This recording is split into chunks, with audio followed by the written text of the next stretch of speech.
9 years old, my dad said to me after I brought home a girl from the neighborhood who I wanted to be my new friend, we just moved, he said to me, "Iron sharpens iron." And at 9 years old, I just thought he was kind of nuts, and I didn't understand what he was talking about. But it never left my head, and I'm sure he repeated it over and over again as the years went by, and I kept resonating on it, iron sharpens iron. And what I realized that he meant was that like becomes like. So if you want to do or be something, you have to be near the thing that you want to be or do. If you're too far away from it, then the separation is too great and you'll become like whatever it is that you are near. Then the second thing that he used to say to me all the time was, oh my God, I just forgot.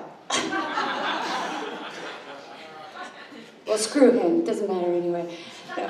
No, hold on, I gotta remember what he said. Ah, damn it. Okay, well anyways. It was his inspiration from the beginning and his toughness that kind of led me to be the kind of girl that would go after what I wanted and get what I wanted. I arrived in New York City to spend my early 20s and felt kind of lost and sad here. I felt alone a lot, and I kept striving for what I wanted, but I just couldn't seem to make it happen. So I was at Burning Man in 2003, and I was wandering around the playa, and some gentleman, a stranger, came up to me and he said, "What are you doing with your life?" Now, at Burning Man at that point, no one really talked about what was going on outside of Burning Man because we were all just so excited to be there that no one really wanted to bring the real world into it. So when he asked me that question, he completely threw me off balance. And I said, well, you know, I'm an actress, I'm a singer, I'm a dancer, I make costumes, I produce a poetry slam called Lunatic Fringe. I mean, I went on and on and on and on and on. And he was just like, okay. And I was moving to LA, and he said, if you land in LA and you say all that, people are going to laugh at you. You need a point on your arrow. So I came to LA, and I had a moment, literally, where it happened in the flash of a second, where I saw possibility of community, of open-heartedness, of events where people could come in and experiment with being themselves.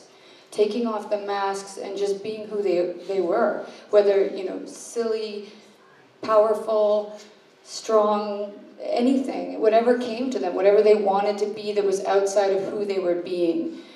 So I couldn't quite understand at the time what that would look like. The only example I really had was Burning Man, but I started to use the word circus as an example, or carnival, you know, traveling carnival, because I felt like all the freaks were welcome there, and still the normal people would come and show up, and they would all be together.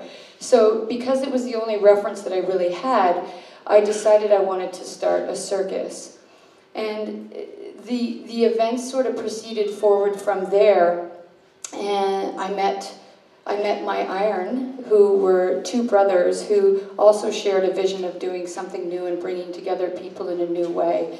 And together we started the Do Lab, and then a festival called Lightning in a Bottle. But I'm a frilly, lacy girl, and I wanted to do fun things and fancy things and pretty things. I didn't want to build structures and do amazing light installations, which is what they love to do. So I started Lucent Dossier Experience. And we kind of married the two together. We would always be together. We did everything together. They would build the structures, I would put the performance inside, and we would bring the people to have new experiences. And the idea, are my slides playing? Oh, awesome. So this is actually one of our events in LA. The idea was to use visuals that people hadn't seen before, color palettes, and just visual cues that people had not seen before, and scents that they hadn't smelled before. So we use essential oils, burned incense, and so all your senses were being aroused at the same time, with the concept that if you're in a space, you're experiencing something new that you haven't experienced before, that you can always go back to that experience again if everything is new. For example, how many of you can remember the first time you were kissed? And do you ever smell a smell and it takes you back to a certain time period and you remember everything? So we wanted to create those kinds of experiences where people were not watching a show, but their hearts were open and they were in the room and they were. Are you switch? Oh, this is the Edison. This is our first interactive venue that we had in LA, where people came into the room, and from the moment they entered the door, characters were encouraging them to be involved. And the people that came to the show, they came dressed in costumes, and they interacted, and they got involved in what was going on. We did foot washing and hand washing. We did Elixir Man post-portal post office, where you got messages delivered in time and space by a real oracle. And all kind. You can keep flipping through. This is Burning Man. We still go back to Burning Man every year just to pay homage to our motherland, where we were born. And Peter Rupert took that picture. This is Coachella. We've been playing Coachella every year now for 9 years. So one of the greatest challenges that we faced along the way, because I wanted to do something that really hadn't been done before at the time, this interactive experience, this full-on spiritual, playful, sometimes dirty, it was sort of a mix of everything.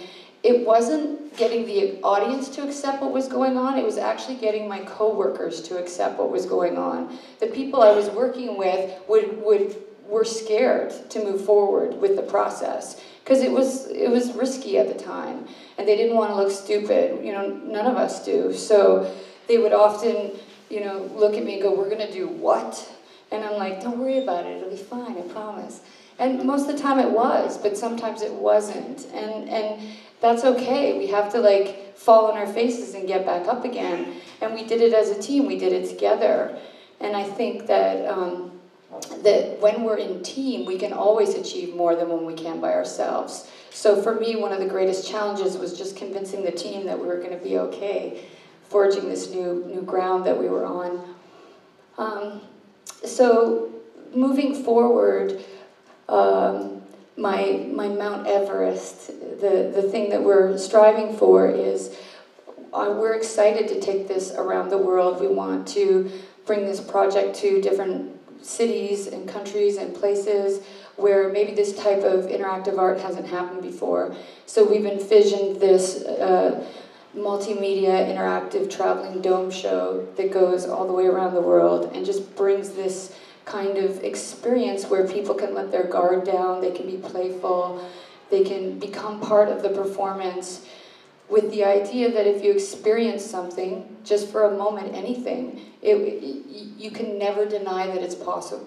You can never say it's not possible again. So if you, I just want to make sure I said that correctly. If you think something is impossible, and then, if you think that there's never going to be water and one drop falls on your face of rain, then you know that rain is possible. And that's the idea that I've always, that's driven me, that's pushed me along the way, just to get one little glimpse of what is possible. Just feel it in your system for 1 second, and then I know that it's possible, and I know I can move forward. So my question that I want to leave you guys with is, what excites you? What turns you on?